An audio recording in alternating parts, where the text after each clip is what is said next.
In this video, we're going to look at circuit analysis with independent and dependent sources. But just as a recap, recall that if we have resistors in parallel or in series, we try to find some equivalent resistance that is equal to the voltage divided by the input current. That's our equivalent. Now, if we have resistors in parallel, our KCL becomes this, where we can do some algebra to divide our voltage by our input current to see that we get this. And the left-hand side matches the left-hand side of this bottom equation, so our equivalent resistance is equal to this when we have resistors in parallel. And if we do a KVL for resistors in series, we end up with this equation, where again, dividing the voltage by the input current, we end up with the sum of resistors, and the left-hand side is equal to the left-hand side of the bottom circuit, so that our equivalent resistance is equal to the sum of resistors. That being said, we can look at combining sources. Now, if we have voltage sources in series, we can simply add them together. And if we have current sources in parallel, we can simply add them together. Note the arrow indication for the current sources. So in this case, this current would be I1 minus I2. Now, if the polarity was flipped on V2, this equivalent voltage source would be V1 minus V2. To analyze this, we really want to say that there's some small amount of resistance just of the wire, and we're going to denote that by RW. So now we are going to make a KVL loop for the circuit and say that V1 minus I times RW, if we assume the current going this way, and then minus V2 is equal to 0.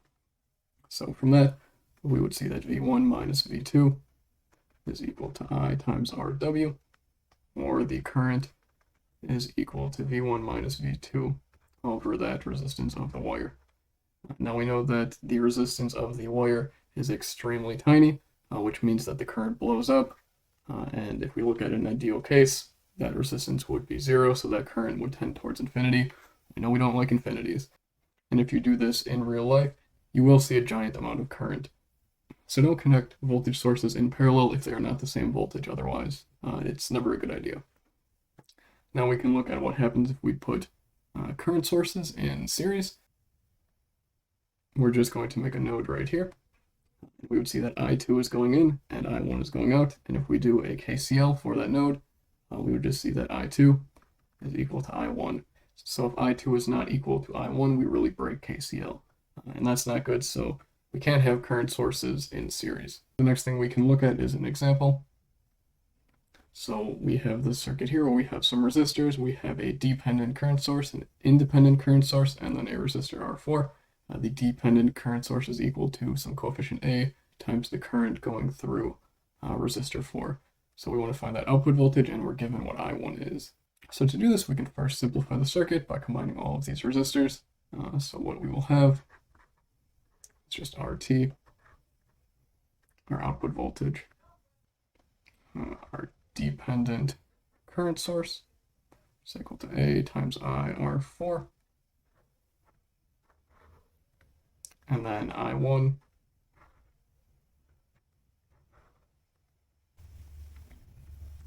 and then R4. You notice how we labeled the current, so we're going to keep that as it is labeled.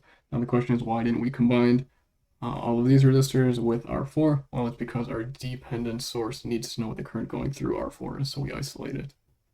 From this, we can simply make a KCL, and we will say that the current is going this way through RT. Given this circuit, we can do a KCL just at some node here, and we will see that IR4 plus I1 plus A times IR4 is equal to IRT.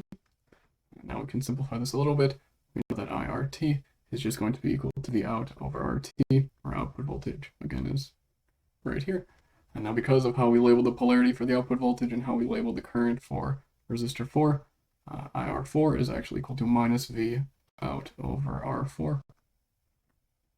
And now we can plug everything else back in. And now we can substitute IR4 into this term, just say A times minus VO over R4. And now we can simplify a little bit further by bringing everything on one side, except for I1. So we will have that I1 is equal to V out over RT plus V out over R4 plus A times V out over R4. And now what we can do here, can factor out V out, and then we will just see that V out is equal to I1 divided by 1 over RT plus 1 over R4 plus A over R4. So that is our output voltage. So this example wasn't too bad because we had everything really in parallel. Sometimes you get circuits that are like this, where things aren't always in parallel or series. You really have a junction of everything, and the analysis becomes a little bit more difficult, but we will surely get to that analysis in the next video of a circuit that is similar to this.